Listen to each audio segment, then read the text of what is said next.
Hello, and welcome to another Conversations in Time podcast. Oh my, it's season 3. No, I can't believe it either.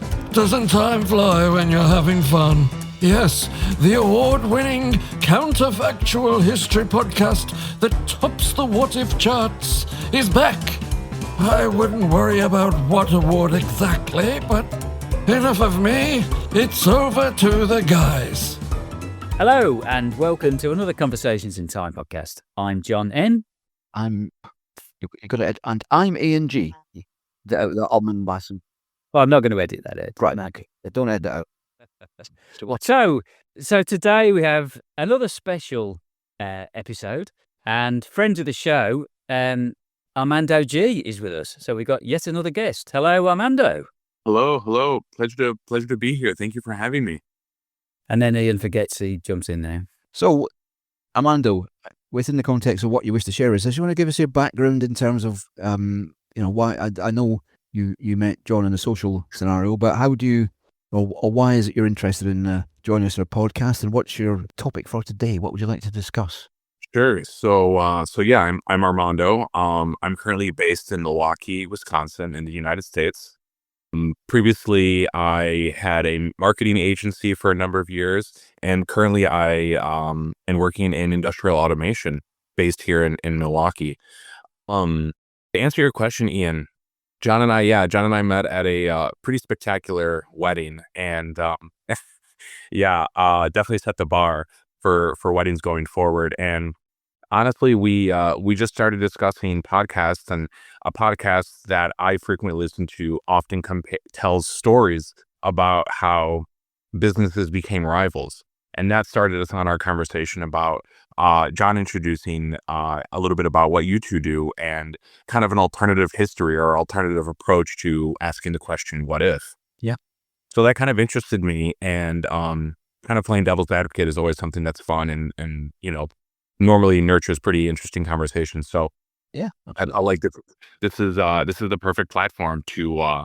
So then I jumped on you. I jumped on you then, Armando, and then was going, oh yeah, come on our podcast. Come on our podcast. You know. Oh yeah. We like people who yeah, that's right. I was definitely twisting your arm. Yeah. So, I believe you want to talk about Blockbuster versus Netflix, or Blockbuster not versus Netflix, or the conundrum of why Blockbuster drove itself into the ground in old technology of DVDs and videos. Why didn't it become an online presence? Which is just oddly enough, John and I have talked about. I'm presuming that's what we want to talk about, or around that sort of space. Is that right? Yeah, no, that's correct. I think John and I were kind of discussing what if during that meeting at that film festival, what if Blockbuster had decided to buy Netflix? Yeah. Because there was definitely that opportunity, and that offer was on the table. And I think the landscape of media as we know it today very well could have been different. Yeah, so for our listeners who are, say, less than 25, Years of age, sorry, is it worth just mentioning what Blockbuster was? Because it may have finally gone bust, I think, about 2 years ago, but it was a tiny little, I think, 2 shops left somewhere. But it certainly had, every single town in the UK had a Blockbuster. And I say town, not city. Most cities had multiple ones. Every suburb had a Blockbuster. And I guess it was the same in the States. And it was the place to go on a Friday night or a Saturday night to rent a VHS. Still my thunder on that one. That was what I was going to say. Well, because it was for people who are under 25, the actual concept of having a Friday night, your dad or somebody go into Blockbusters to pick a DVD or a video to watch on the Friday night or the Saturday night was just such a big deal. And to be fair, it was quite an experience, because they tried, certainly in the UK, the shops had the feel of the foyer of a movie theatre or a movie cinema. There was popcorn, there was soft drinks. It had that sort of feel. The carpets weren't necessarily as sticky, but apart from that, it had a movie theatre cinema feel to it. I mean, ultimately, it depended what sort of, obviously every week there would be releases, X months after the equivalent cinema releases or movie theatre releases. So there was that sort of, you would know that the film that you didn't see at the cinema or the movie theatre 6 months ago was now available. So, and obviously there was a huge back catalogue. They didn't do much TV at the time, I recall. It was mostly movies. That sort of box set concept hadn't really developed, because I suppose the box set wasn't available on a streaming service, because the streaming services didn't exist. But certainly, if certainly current box sets, you might get old box sets from 20 years ago. But it was it was the thing to do. And then technology came along, and they didn't get on the bus, which I never understood. So, Amanda, we're doing all the talking. What are your thoughts? Yeah, I think something that can't be understated is the soulful component of it. I mean, collectively across, and it sounds similar to your experience in the UK, but a Friday night, it was an expectation. You went to Blockbuster, maybe you got to-go food, takeaway, whatever, and you went to rent your movies, or you went and rented a video game, and inevitably you ran into people in your neighborhood. So it was like a soulful gathering spot, even if briefly, where you ran into people from the neighborhood, you talked about these movies, and I guess it was kind of the last breath of physical media and like how to enjoy it. Yeah. And yeah, Blockbuster, another funny thing, if you returned the movie or the DVD late, you were charged. Or with the VHS, if you didn't rewind it, you were charged. Yeah. So it's all these unique nuances that I think helped build that experience to something that, at least for people in our age group, think back on fondly with a little bit of nostalgia, because again, it was one more instance of being communal and coming together, whether it's for renting the movie, the video game, whatever it might be. And then, yeah, at the end of the weekend or whatever, you go back, you return the film, and you kind of rinse and repeat. So I think you could argue it's almost ritualistic. It's what everybody did. I mean, one thing, just picking up on that physical aspect, one thing, if you recall as well, you had to sometimes adjust your video player. The head wouldn't pick tape correct. Can you imagine? You had a little wheel. Yeah, I mean, would people even be prepared to do that? Would Generation Z, or is it X? It's hard to keep up these days. But would they even do such a thing? Would that be? But anyway, sorry, I interrupted you. So no, you bring up a good point. The extra amount of patience and effort that's required, right? Like, yeah. The term tracking on your VHS player, the VCR, that's a foreign, yeah. But I'd forgotten all about that. I'd literally forgotten about it. Why would I? It was hardly something you would remember, but it would be at the front of your consciousness. But it's just bringing back. You would watch the DVD, the tape, and it would be terrible. And either you or your parents would have to go and fiddle with the little wheel, and it's got worse, it's got better, and all that sort of stuff. Well, it's that, or you'd have the tape head cleaner, the video head cleaner. That was something else that was a stock thing. You think, run it through. Let's just see if we can get rid of those white dots, just to, at least make it watchable. I mean, it's amazing how piss poor the video quality really was. I mean, certainly on VHS, not on DVDs.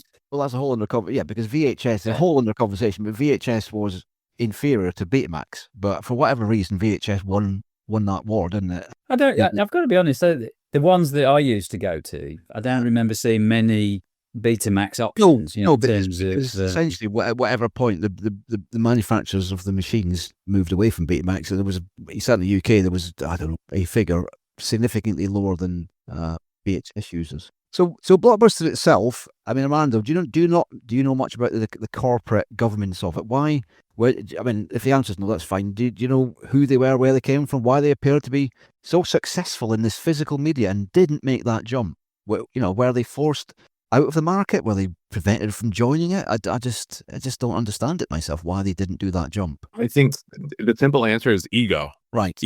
When you're at the top of the food chain, it's incomprehensible that anything would change, right? And they kind of were coasting and comfortable. I mean, because again, like Ian, like they were the brand, right? Of course, there were small companies that also did the same thing. But I think that when I believe his name was Reed from Netflix, yeah, when he approached them at that film festival, and I want to say it was in Utah. Oh, is that the Sundance one? Is it? Yeah, right. Yeah. When they approached them with this idea, like, hey, we can just send the DVDs to people. We have this new concept. You rent it, you have it as long as you want. Like a lot of the nuances we described, they eliminated and created a much more convenient experience. The owners of Blockbusters were like, yeah, this isn't going to work. Like we don't see that this is a possibility, or this isn't what people want. People want to come together, physically go to the, retail store and they realized they were wrong. It was too little, too late. Well, I guess they may have there may have been a business rationale around them. Because, you know, you think about movie theater, cinema tickets can, I mean, particularly if you go with kids, is that you can spend what is it now? It'd be 15 pounds sterling.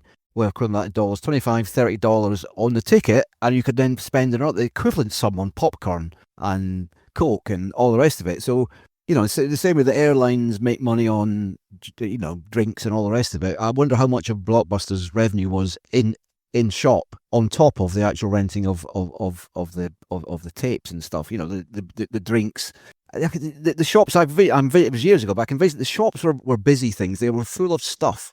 You know, and people would buy it. I mean, I'm not saying it wasn't just random stuff. It was all movie. There was movie franchise stuff. Well, I seem to remember at the time, you know, that the cinema wasn't what it is today. You know, when the went through a sort of renovation period, it had really gone down. Well, in the UK. In the UK, I don't know about the US, but yeah. But in the UK, the cinema, the big block, the multi-screen things, they boomed in the 1990s. Previous to that, it was single traditional movie theater cinemas in towns, you know, one screen, you know. So that big boom of the mid 90s, which was kind of the days of but it was coincidental with Blockbuster, but. I wonder if that business model was also dependent on all these little extras. Maybe they were just keeping their head above water with popcorn. Who knows? Right. And I think you bring up a good point. All the extra opportunities for revenue streams, the popcorn, the candy, because I'm sure Blockbuster had relationships with the movie studios and things like that. It was a well-oiled machine. And like most big industries, there's always going to be an inevitable disruptor. And when somebody threatened, you know, whoever the new entrant is, whenever they threatened the status or the structure of, hey, we make money through the popcorn, through the candy, through the different fees of late fees and things like that, the focus was on, you know, building the business, not the customer experience. Yeah. And yeah, like, again, I go back to like the ego of like, hey, we're at the top of the food chain. We need to protect this as much as possible. I suppose the obvious question, and it's all out there, no doubt, if we were to Google it, is whether the owners stroke chief executives, did they walk away with very large sums of money even though the business failed? So what was their incentive? What was their incentive to move into new media? You know, that's. I mean, as we're talking, I'm thinking of other examples. That, I mean, Kodak is that, you know, or Polaroid.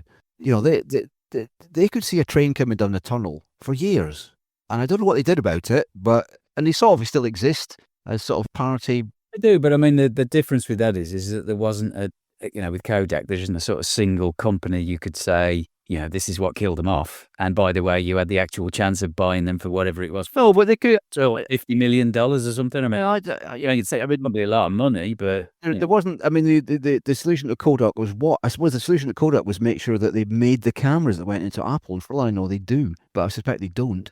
But you know, so it's rabbit in the headlights, isn't it? But I wonder if the rabbit's got a plan B, and it's more of the question. This metaphor won't last very long, but it's more a question of, it's the rabbits behind me that are going to get it. I'm going to be out of here. You know, that's. I can't see how you know, if you talk about the people who owned Blockbusters, would they walk away with a load of money? I mean, a load of money from where? I mean, they were from previous, but from previous, you know, from previous. I'm sure they weren't paupers, and you know they'd got plenty of money. But there's a difference between having plenty of money and somebody buying your company for $5 billion, and then having a lot of money, you know, in your back pocket. Yeah. So Armando, what can you recall at Netflix? Where did they come from? What was their? From what I can remember, and you know, feel free to correct me if I'm wrong here, but from what I understand with Netflix was that they had originally built a website. And it was during, I think, in the early years of before the .com boost of, you know, being able to have a service where you can go online, create a queue, and just rent the DVD. So we're cutting down, you know, we have physical media that your initial cost is so minimal to purchase that their potential return on just renting that out, the concept of that was just so obvious. And I think that was during like maybe the early stages of eBay, you know, similar. People would physically mail you money. You know, this was before PayPal became a de facto. So it was just kind of this uncharted territory. And it was like, hey, we have a concept. There's low startup costs for this. building a website isn't terribly expensive, and we have a library of DVDs that we can purchase really easily. Let's try this new idea. And I think that kind of took off. And one of the biggest things is once they were able to kind of transition from like the rental service to the streaming service, even early on, their big, first mover advantage was, let's put this Netflix app for free everywhere. So if you bought a new TV that had Wi-Fi enabled capabilities, it was on there. Any device, especially on those early stages, their big push was, okay, we have like from our physical, we have these factories that just, automatically ship out all these DVDs, and there's very little human workforce needed, right? So like, again, the barrier to entry there. And I remember even people, some of the executives from Blockbuster, it was such a foreign concept to have one structure that just had DVDs being churned and movies being churned out automatically, that they would have some staff pretend to be, a housewife or, somebody who just didn't understand, oh, I'm going to go return my movie to the physical warehouse just to take photos. So there was an element of espionage that was going on at those early stages from Blockbuster and other companies trying to figure out how are they doing this? Like, this is outside of our purveyance of what we deem to be the standard of distributing this media. I mean, it's interesting that their initial model was, and I'd forgotten this, was that they mailed it out to you, the DVD, and then you just sent it back. Whenever you want. Yeah, just that's really, yeah. Yeah, and it's not that they turned the market once; they turned it more than once. Because it's not a natural thing to go streaming from video. Well, because the infrastructure the infrastructure didn't exist, did it? I mean, I could roughly remember when I first got broadband. He says it was in the early 2000s, so the infrastructure didn't really exist. It was probably literally 2000 or something. But the interesting thing about the have it for as long as you like, they must have more. I mean, I know it's just a piece of plastic, but it's the IPR and the intellectual property rights on the plastic. It has an intrinsic value. So I wonder how much how many were they prepared to write off? It must be in that more than 50%. I don't know, but it's because producing a DVD is cheap, but having permission to put some movie on it is not cheap necessarily, or it's not. But then you're assuming that people aren't sending them back. I mean, I don't remember ever keeping a Netflix DVD. I was never a subscriber, to be fair, but the But you know what? Well, certainly, you know what people are like. I mean, I'm sure there were some. Yeah. Yeah. I don't know about in the States, Armando, but there's always slightly humorous newspaper articles appear in the UK every so often about somebody returning a library book after 42 years and stuff like this, and getting a fine for £19,000, which obviously is just a spoof. But of course, but if people did that with library books, I mean, imagine something through the post. But so, I mean, I think sort of I'm trying to get my mindset into the management of Blockbuster, because you've said it's ego and stuff, but they surely couldn't think that this was a fad. They must have seen the writing on the wall. Yeah, you can say I'm king of the castle, etc., etc. But they can see the technology coming around the corner of broadband and all the rest of it. YouTube had been around for probably 4 or 5 years before then. Why did they not, or did they try and get into this game, and why did they not succeed? Can you recall? Any? Yes, there was a streaming service and like a delivery service from Blockbuster, right, for a brief period, but I think it was just too little, too late, and I think that it came off as like a cheap imitation. So I think Netflix was the shiny new toy. Yeah. That was a different experience. You still got the same product. You still were able to see a movie, but it was more on your terms. And Blockbuster even had those physical, they almost look like little booths, like a little computer. You touch the screen, you can rent your movie, and you return it back to that. Oh, so that gold stamp. We like shopping malls and places like that, or yeah. Was there ever something in the UK, Redbox? They did have. You had to go to the store to drop the stuff off, didn't you? There was a box. Yeah, but it would be outside the store. So if the store was closed, you could do stuff, but it wouldn't. It always associated with the store. Wasn't just cute. There wasn't just a there wasn't a remote one. A big kiosk, a big kiosk in a shopping mall or shopping center or whatever. There was nothing like that. No. Yeah, and I think, Ian, to go back to that question, think about like even when Netflix, the library of content, they were able to incentivize media distributors with products or with movies that really weren't doing so hot. And it's like, hey, how much would you charge us to license them? Yeah. You know what? We're not making any money on it. So if somebody's going to offer us some money, it's better than nothing. We'll allow you to stream it. Right. And of course, each of those. So I wonder if Blockbuster was able to even negotiate those kind of streaming rights as well with different content. And I think that was another first mover advantage when Netflix transitioned from solely being physical to being physical and to having the streaming option. And again, their library was pretty poor. It was like movies that were like B, C-list movies, C-level movies that like HBO might have shown, or like Cinemax, those like premium services that had these movies that they just threw into their library just to have something available to watch. Yeah. And I think Netflix was like, all right, well, let's at least start scraping some of that just to have something to build from. Yeah, apparently the original streaming service they launched was called Watch Now, had 1,000 titles. It was 2007. Yep. I didn't realize as well that Netflix actually approached Blockbuster and asked them to buy them. Or they wanted to sort of merge, so it wasn't even that Blockbuster had the foresight to think, well, should we buy them? They came knocking at the door saying, please buy us, I mean, it's interesting, Armando. You mentioned the shiny new toy aspect, and I think you're right about that as well. So there's a user driven thing, and there's lots of equivalents where I obviously can't. In my mind, I think lots of equivalents. So where technology comes along and people couldn't do something, and suddenly they can, and then some incumbent tries to join the party. And people thought, I'm not going to use it. I'm not going to use the post office for broadband, or I'm not going to use, I'm not going to use. But in the UK, yeah, well, exactly. In the UK, for example, a lot of. I can give you an example. Where it didn't. So the company we work for and TV, where they wanted to get into the TV offering. So we work for a communications company, and broadband operators were, they were like HBO were out there, and then these mobile, the communication companies see that as we're missing out on an opportunity to raise money. So they offered their own alternatives, and they were always poor. Yeah. Never worked. They've all disappeared, really. Well, you're right. And because who wants to buy their streaming TV service off a huge telephone company? Yes. If you're going to get it dirt cheap, there's a niche in the market for that, but you're never going to get mass market on that. Whereas if it's Netflix, YouTube, Amazon, people, it's that water cooler moment. Did you see XYZ on because it's not shown live, but have you seen, Breaking Bad as it would have been 10 years ago, or whatever, or whatever it is now, or the latest Star Wars stuff? Have you seen that? The answer is, if I've got telephone company A's streaming service, no, I didn't see that. So there's always that fear of missing out.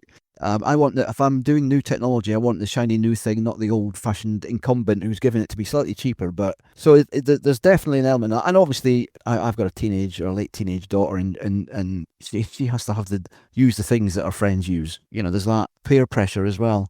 And Blockbuster perhaps was. I mean, that didn't stop them. That didn't stop them rebranding it. And as John said, if they bought Netflix.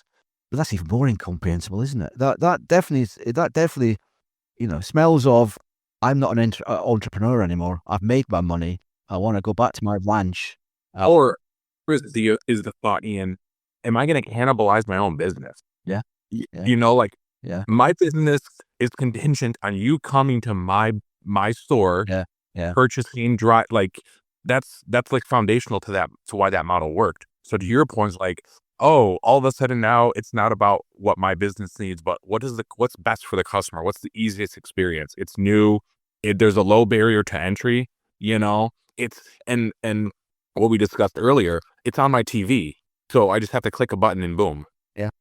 Oh, it's, sorry, go on now, Amanda. No, John, I was going to say, so I mean, who knows? So that's one of the things that we like to talk about. This is a what if podcast. So, and I will say now, let's just take a quick break so we can have a word from our sponsors. We know you worry that the new breed of AI assistants are just too superior. Let's face it, you're worried that they'll be looking down their digital beak, knowing there's a gaping chasm between yours and their IQ? Fear not. The latest innovation from OTechno is here to serve you. Introducing NAI. It's got a patent-pending small language model built on fudge logic in its neurotic network. Yes, NAI. It's an assistant with a normal average intellect. Upload a photo and answer a few simple questions. It will then calculate your intellectual level. And hey presto, you're ready to go. NAI. Here, Patrick, Have I had a refund for my hemorrhoid hammock yet? let me check your bank account. No. But I did say you'll be lucky dealing with those shysters. Okay, send another email to their complaints address highlighting the time it's taking. Done. For the umpteenth time. So what's my fitness looking like? Easy. Your tracker says you've only walked 3 miles. Not that good for the last 7 days. You're going to get a bit porky if you're not careful. Fair enough. Oh, by the way, what's pi to 10 digits? Off. You a nerd or something? 3.14 is good enough for whatever you're measuring. So there you have it. NAI, an assistant for everyone, and you won't feel like you're thicker than 2 short planks. Dear, oh techno, has only gone and blum and done it again. Today's episode is sponsored by Techno, helping yesterday, today. Techno is a subsidiary of Uncle Schnookums Enterprises, wholly owned and operated by Deforest Co. Global, pioneers in transforming the world's rainforests into your favorite products. All rights reserved. No claims or returns will be honored. And we're back. Right, so let's talk about it happened. Blockbuster actually saw the light and bought Netflix. So what do we think the market would look like now in that scenario? What's your initial thoughts then, Armando? What do you think would happen? Man, that's a really good question. It's a fun question to kind of imagine, because would Blockbuster transition to online only? You know, with the cost of staff, the rent on your building, the cost of the product itself, would they have eventually still kept the brand strong and just transitioned fully to digital? And how could they have leveraged the pre-existing relationships with the movie studios and, with the content creators? Would they have been able to supplement a lot of the new, shows and movies like that themselves? Well, that's the question, isn't it? Would they ever become a content creator like Netflix? They would have had to, right? Because I would counter that. Why would they? They're in terms of what happened in the real world, they were very much, we want everybody to come together in a shop and do stuff. Why would they then say, unless they got the resource from Netflix, which had that idea? Well, but it begs the question: wouldn't they be very? But yeah. Well, yeah. What I mean is that if you look at where Blockbuster was going and where they didn't U-turn, why would we think they'd? In my mind, I don't think they would U-turn. I think they would have potentially stuck with the mailing of DVDs, and almost that would have been where it would go. And what would have happened to streaming if Netflix hadn't have been the people who broke that mold? Would we have streaming services, do you think? Would somebody else have picked it up? I think it was inevitable. I think that innovation is going to happen whether we want it or not. I think with the advent of the internet and increased internet feeds and availability, I feel like with YouTube and with people just posting stuff and creating their own stuff, somebody inevitably would have said, oh, wow, look, it's really cheap to film and create your own stuff. Even if Blockbuster just stuck with owning the brand and then owning Netflix and allowing Netflix to be the branch of their company that provided and promoted and created a lot of funds or, bankrolled the content creation, maybe Blockbuster would have just stuck with distribution. I think it's just kind of like a logical next step that was just there was a momentum there that was going to happen whether we wanted to or not. Right, yeah.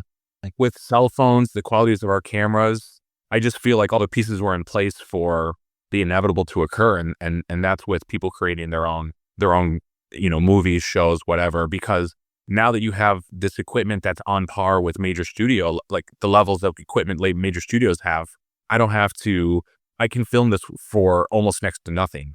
And I think that would have been an opportunity. I think, but I think to compare Netflix to YouTube currently, I think is a stretch. I mean, I'm aware that YouTube has channels and major TV channels broadcast on YouTube. But it's not always about the technology, isn't it? Because as you say, the technology is ubiquitous. It's quality wise, but we've all watched programs which have got fantastic production values, but a dreadful cast who can't act, or the script is nonsense. And there's plenty of them on Netflix. Don't get me wrong. I think it is inevitable that it goes to the streaming. It's interesting that all the major streamers now, and even the likes of Sky in the UK, make their own content films wise. They weren't doing that. They weren't doing that 10 years ago, or most of them weren't anyway. So why have they chosen? Because the obvious answer probably is cost, because it's probably cheaper to make your own stuff than buy it from Hollywood. Yeah. The interesting, just going off a slight tangent, is that there's still a market for DVDs, because there is quite a lot of controversy, a little bit. This is quite niche, but I've seen it on social media like Blue Sky that streamers suddenly just you might have a favorite film on a streamer and it disappears because they've either removed it from the library or they've sold it to somebody else. And you think, well, I want to watch film X for the 14th time. You think, well, I can't. I haven't got that. Well, it used to be on Netflix. Well, it's not Netflix. It's on Amazon now. Well, I've got Amazon. Whereas if you've got a DVD, you go upstairs, get your DVD and stick it in your player or your PlayStation or whatever. And there's still a huge. How much money they make? There's a big chain of shops in the UK that sells records and DVDs and CDs, and it's gone bust every other year, but it's still going. Some venture capitalist company buys it, HMV, and it's like going back to the 1980s. You go in there, it's a huge shop, and it's full of DVDs and CDs, and they must be making money somehow. And they can't always be 70-year-old, people buying sort of nostalgic TV. So I think there is a DVD market out there. How much of it is, I don't know, but. Coming back off that tangent, I think I agree with you, Armando. I'm not disagreeing with you, John, but I think it's inevitable. That's not to say you can't take with human nature of it. Is there's people who will drive this into the ground if they want to, But I still think that just trying to think of how it would be different, because I don't believe it would be the same. So when Netflix came out, all of the other streamers are basically a clone of Netflix.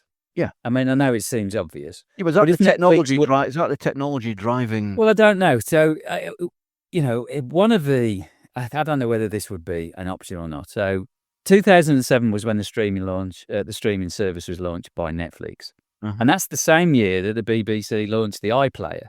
Now, the BBC is a broadcaster doing its own programs. Now, you could argue that other broadcasters could then start looking at following that particular model. If Netflix wasn't there, even if they came in 2 years later, now I don't know whether the BBC were looking at this anyway, or whether Netflix came out and they thought, oh, right, yeah, this is a good idea, because Netflix launched in January 2007 and the iPlayer was December 2007, so it was like 11 months later. So, they probably saw... You think a pseudo government agency could get? No. What I'm trying to it's running up in 9 months. No. So what I'm trying to say is that if the broadcasters saw the opportunity, Netflix wasn't there and the broadcasters did, then the way that the streaming services expanded would be completely different. We'd still have them, but you might have a BBC one, an ABC one, or an NBC one. Rather than. And them streaming their own services to start with, and films still being films. The films get shown on the broadcast programs. That's how they. Yeah, but that wouldn't be that. I can't speak for America, but I'm pretty certain that the UK regular Ofcom has told the BBC to not do certain things because it's anti-competitive.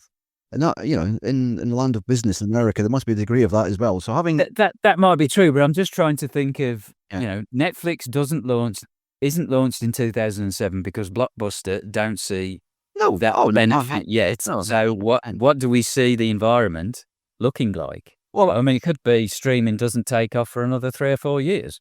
Yeah, I agree with that, John. I think that they would stunt that while they give themselves time to figure out how they can make just as much money from streaming as they did from all the physical, how they had been normally making that money from like physical retail locations and things like that. So, yeah, I think they would have stunted the growth to allow themselves to figure out what's the best revenue stream, or, how do we offset the loss in business from the physical locations into the streaming. And I think, I think that had they been able to control that narrative, maybe it would look different. It wouldn't be as accessible. There would be a lot more pay to play in that sense. But that does beg the question, how much money are Netflix making? I mean, I know that Apple are making a huge loss at the moment. Well, I don't know. I read it, obviously. Netflix never announced their viewing figures, to use an old-fashioned expression. They never say what's doing well and what's not doing well. Or they certainly never used to. In fact, I don't think There are actually loads of stuff where they say how many views they've had of a particular show. Do they? Well, Apple don't then. I wonder why Apple don't and Netflix do then. Okay, I'm stand corrected. Yeah, because Netflix have a top 10. Oh yes, but You know. does that? Yeah, but that. What if it disappeared next week? Do they produce an annual figure of number of views per show or whatever or film? I don't think they do. I think they do subscribers. Oh, we lost these many subscribers. We gained these many subscribers. Yeah. But so that I think both of you bring up a good point. Like, if Ian, John, and myself watch one movie 100 times, how does that equate into dollars? Mm. Well, it doesn't, does it? Because it's just this is let's not go too far down that tangent. But this issue of potentially of the US government putting tariffs on films, it's meaningless because you don't pay for the film, you pay for a subscription. So, but let's not get into why that's not a good idea and all the rest of it. But I think we know why it's not a good idea and what the cause would not be a good idea. But yeah, so it's a subscription model. But ultimately, and I'm not here to diss Netflix, but I wouldn't use Netflix if it weren't for my daughter because there's nothing there at all that I ever want to watch. And it's just not. But that's not true of Apple. And it's not true of Disney for some reason. So. But horses for courses. So I think that in some way, I agree. Netflix and to be fair, Prime, they go up and down. Sometimes they have some shows, and then sometimes they don't, and then you're looking elsewhere. I mean, there are a lot of streamers now. You got Paramount Plus. I mean, these are the key ones in the UK. Well, that's why the subscription model's good because you've got this. It's a bit like people who have gym subscriptions, and only half of the people ever go. But you still have to pay for it even if you don't use it. So it's Well, all I'm saying is Netflix have done some very good stuff. I mean, I think they're in a bit of a, I wouldn't say lull, but the one thing Netflix does that the others don't seem to do is a lot more foreign productions. Yeah. So there's a lot of European, non-English, for want of a better. That's right. Yeah. Whereas on Apple you don't see many Spanish ones or French ones, and all that type of stuff. They're focused on a US, UK. Well, that's interesting. I think Netflix has got more of a global view. I think so. Yeah. It's again, without googling it through the call, I don't actually know what its management structure and ownership structure is, but it's there's certainly a lot of talk at the moment in the newspapers about them reducing money on or spending less on productions of their own. So they must be having some issues. Obviously, had a great big spike through COVID where everybody bought an extra subscription to something, so they had something to watch. And that would have a knock-on effect. And obviously, they've changed the password policy, which has obviously required some people to subscribe. Yeah, but I think you're right. I think part of the problem is that there's too many streamers, right? So you get in lots of streaming companies, and there's only so much money people are prepared to spend on a streaming service to watch on the TV, and people pick up and drop things, and it is based on what you actually see, and certain streamers are doing better than others. I mean, as Armando was saying, it's on the number of subscribers is how you judge whether they're successful or not, because that's where they get the revenue from, not how many times you watch it. Well, certainly people are actually paying every month, And sorry, go on. Keep. No, I was just going to say, when you broaden the number of competitors, then arguably the quality goes down. I mean, that's something that's happened with terrestrial TV. You suddenly got a huge choice, and it's like, well, a huge choice of usually rubbish. Well, it was a Bruce Springsteen 25 years ago, 100 channels and nothing on, or whoever that was. It's. Well, here's my last thought, and there's a question for you, Armando. And I don't know if it fits into your career. I think you talked at some point about being involved in marketing and automation. One of my gripes frequently to John as we walk around the hills and dales of Middle England is I think some of the streamers' interfaces are dreadful. The user experience. I think there's a revolution required because I don't want to scroll through hundreds of films or TV programs, and when I do, I don't want to search using. So I know it's slightly better now. You can use your phone, but I don't want to search using some TV keyboard up, down, left, right. All that sort of nonsense. Do you think there's there's a word for it. It's not cultured. But the thing you have in a museum, it's curated, isn't it? Yeah. Is there scope for for AI to learn who you are and say, I'll curate you quite a big list, but I'll create you the TV that you want to see, and that's bolted on, inverted commas, the streamers that you've got, and it will find what you want on a streamer. What are your thoughts about that? Is that the next step, do you think? Yeah, I think that with the advent, to your point, Ian, with the advent of AI and being able to learn our habits even better than ourselves and understanding, what our preferences are, being able to discover new content that we didn't even know it existed and bringing it straight to us. I think that, yeah, that's definitely inevitable. I'm curious. Sorry, go on. No, what were we going to ask? I was going to say, but do you think that would feed into social media feeds if you allowed it, obviously, and your Google searches and all that sort of stuff? So you see behind me, I've got an interest in aviation. I don't only want to see aviation films, by the way, but and I'm on. But he do it, yeah. But well, maybe I do when my wife's not here. But I'm Googling occasionally things like that, and I'm Facebooking all this sort of stuff. It's not beyond the realms of imagination that you could think, well, Ian's into aviation, Ian's into this, Ian's also into sport. I'm not that into sport, but for sake of argument, and it would tailor my streaming service around those, isn't it? And that's surely not that far away. No, and I think it boils down to the permissions that you give. Yeah. Like, to your point, is it going to turn into this one homogenous hub where it contains my social media, it contains my streaming and any other digital content, media, whatever that I consume? Is that going to turn into one platform? I don't know. I mean, I think at least right now, people are very fragmented and people, have their preferences. I think people are fickle with the amount of options that we are given in terms of what do we want to consume, what's available.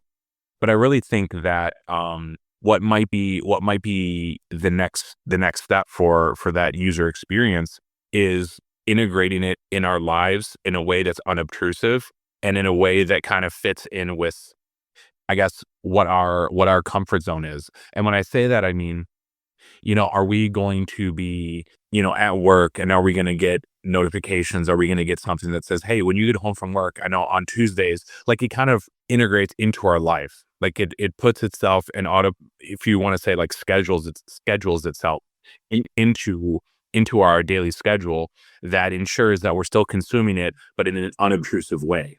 Well, that's the trick, isn't it? Because at the moment, there's elements of that, isn't there? Because you watch this, you might want to watch that. Well, I don't really want to watch that, so and I watched that by mistake, and I only watched 2 minutes of that. So you see, not and for example, on Facebook, which you might use, you may be interested in this. No, I'm not. In fact, it's all the things I'm not interested in is the only things I can see. So it's this bombardment.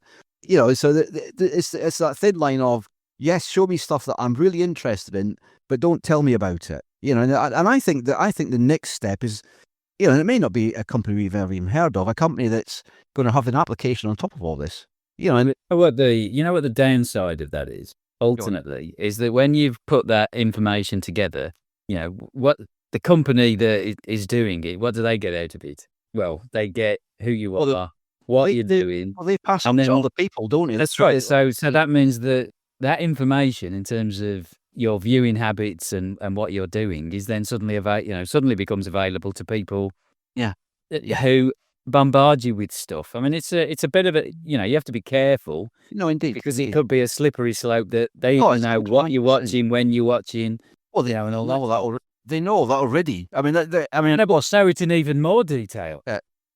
And what if they start using that data to, let's say we all go to our office and we're talking with our coworkers. What if they use that information about us to influence our coworkers, knowing that our conversations are going to revolve around a piece of content that Netflix wants us to watch, but instead of Netflix telling us, hey, you need to watch this, they're going to influence our peers and they'll use them to subconsciously recommend it to us. Yeah, it is. Let's manipulate and use our data and our information that's so articulately mined and so accurate. Let's push this on Ian, knowing that he's going to like this. And then Ian's going to come to John and I the next day at work, like, you guys, we have to watch this show, blah, blah, blah. And then boom, Ian's doing the work for the streaming service. Well, yeah, but there's an element of that already. I remember a couple of years ago when, I don't know if you've seen it, I can't remember who made it. It might have been HBO, about the Chernobyl disaster. And I think it was the best TV I've ever seen. I mean, literally the best TV. I mean, I'm not saying it was the best, but and I remember speaking to either John or Steve, another colleague or another friend, Alex at work. As you watch, and Alex didn't have Sky, but he had now. You've got to watch this, and he watched it, and because he'd come to it a month or 3 weeks later, he blitzed 5 episodes or whatever. So it happens already, but it is potentially quite scary. And my last thought is, at some future date, somebody might then say, well, we don't like you watching that anymore. You shouldn't have been watching that stuff. And I'm not talking about anything illegal, obviously. I'm talking about, something of one form or, what left wing, right wing or whatever. At some point, that could be used in evidence against you. So you like The Sopranos. That's quite subversive. It isn't really, but you know what I mean? I suspect it's inevitable to one degree, or that will happen, but, there should be an opt-out button. And you'll be looking at all reruns of goodness of Friends for the rest of your life, like my daughter does. But, God help us. Yeah. I know, right? Well, the interesting thing, she doesn't watch them anymore. Why? Because Netflix sold them to somebody else. So suddenly that part of her life just went 2 weeks ago. Bang, can't watch Friends anymore. I said, well, why? And the problem is, but yes, you need to subscribe to another streamer. Yeah, outrageous. Anyway, I think we're right. I think we, I think we're coming to the end. It's been it doesn't feel like we've actually come to the end of it, and there's probably other things that we can do. So we'll put a pin in it for now. It's been a really interesting conversation. Yeah. Armando, you've been brilliant, and hopefully you'll join us again for another podcast if you're. 100%. I know I'm putting you on the spot, but the song you do here.